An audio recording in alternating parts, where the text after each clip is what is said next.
The story begins on a very dark and rainy day in the city of London.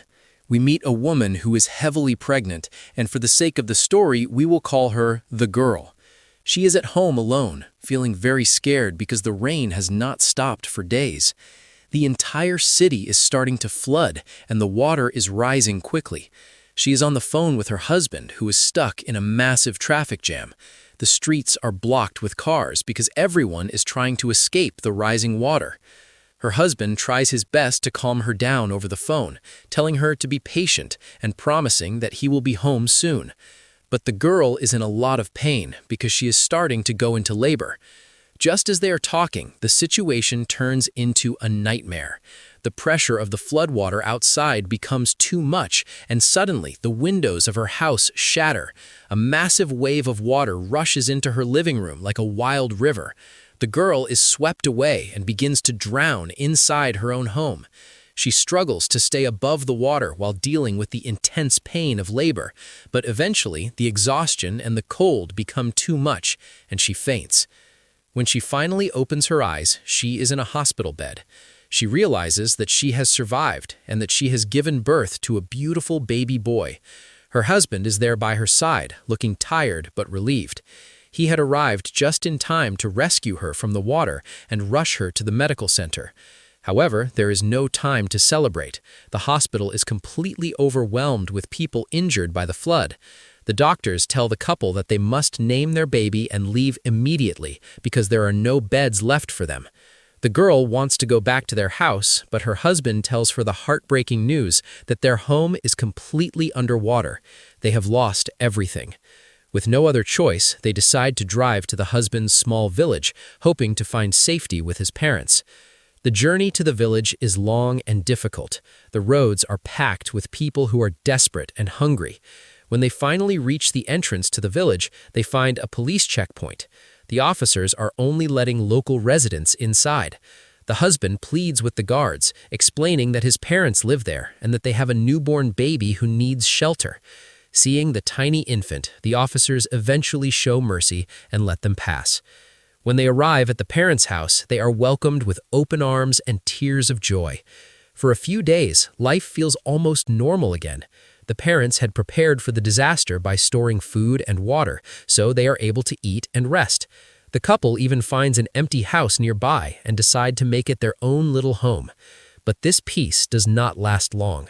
One morning, they realize their food supplies have completely run out. They hear news that the government has set up emergency shelters near the sea where food is being distributed. Even though the path to the shelters is extremely dangerous because of the threat of a tsunami and more flooding, they realize they have no choice. If they stay in the village, they will starve.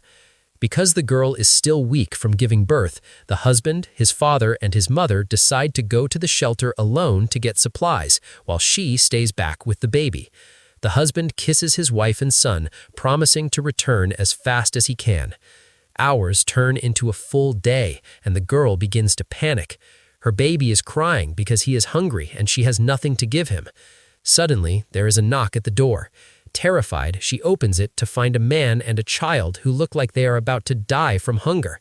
Even though she only has one tiny meal left for herself, she feels sorry for them and gives it away, hoping her husband will be back any minute with more food. Finally, she hears a car pull up outside. She runs to the door, but her heart sinks when she sees her husband. He is covered in blood and looks completely broken. When she looks into the car, she sees that his mother has died and his father is badly injured. Her husband explains through tears that the food line at the shelter turned into a violent riot. People were fighting and stepping over each other for a single bag of flour. In the chaos, his mother was knocked down and crushed to death by the crowd. The husband's father is so devastated by the loss of his wife that he loses the will to live and takes his own life shortly after they get home. Now, the husband is in a state of deep shock and depression. The girl tries to be strong for both of them, telling him that they must leave the village and go to a government shelter where they can be protected. But the husband is too heartbroken to move. He tells her to take the baby and go without him, saying he cannot leave the house where his parents lived and died. They stay for a few more days, but as the hunger returns, they finally decide to go to a shelter together. However, when they arrive, they are told that the shelter is only for women and children. The men are forced to stay outside. The girl refuses to be separated from her husband, so they try to live in their car nearby. The night is freezing cold, and they realize they cannot survive like this. The next day, after failing to get food in the long lines, the husband makes a painful decision. He tells the girl that she must stay in the shelter where it is warm and there is food, and he will go off on his own to find a way to survive. He tells her to take good care of their son, and then he disappears into the gray mist. Life in the shelter is lonely and hard for the girl. She feels like a ghost walking among hundreds of strangers. Eventually, she meets another mother named Na, who has a 5-month-old baby. Na becomes her only friend and teaches her how to care for her son in these harsh conditions. Na tells her that this shelter is actually one of the safer ones, as other places are full of thieves and murderers. Na then shares a secret plan.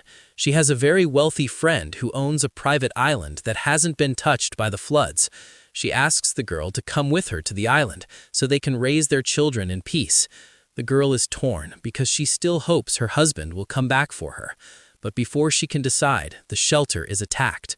Armed men break in during the middle of the night, shooting people and stealing all the food. In the middle of the chaos and screams, Na and the girl grab their babies and run as fast as they can into the darkness. They walk for miles until they manage to get a ride from a rude driver who drops them off in the middle of nowhere. The girl is ready to give up, but Na encourages her to stay strong, telling her that survival is the only thing that matters now. They eventually find a small house where a lonely man is living. To their surprise, he is kind and shares his food with them. He tells them his own sad story about how his family died when a bridge collapsed during the flood. In the morning, the man is gone, but he leaves a note telling them to head north to find the boats that lead to the islands. They reach the shore and wait for hours, feeling hopeless until a small boat finally appears. They are taken to the private island where Na's friend lives. For the first time in months, the girl has a warm bed and a full stomach. Her son is growing, and she is safe. But as the weeks turn into months, the girl realizes she is not happy. There is a hole in her heart that only her husband can fill.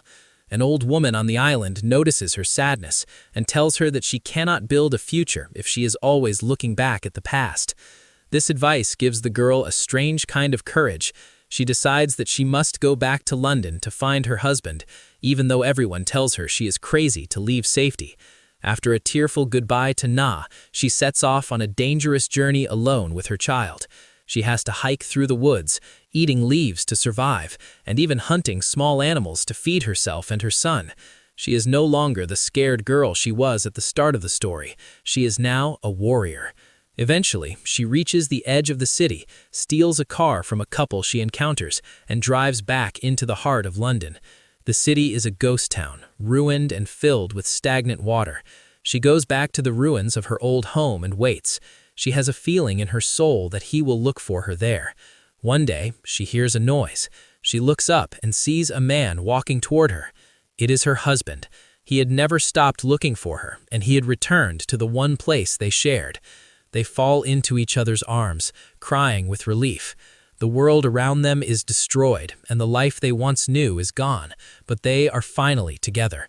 They decide to stay there and build a new life from the ruins, proving that even in the darkest times, love and courage can bring people back home. The story ends with the two of them standing together, ready to face whatever comes next as a family.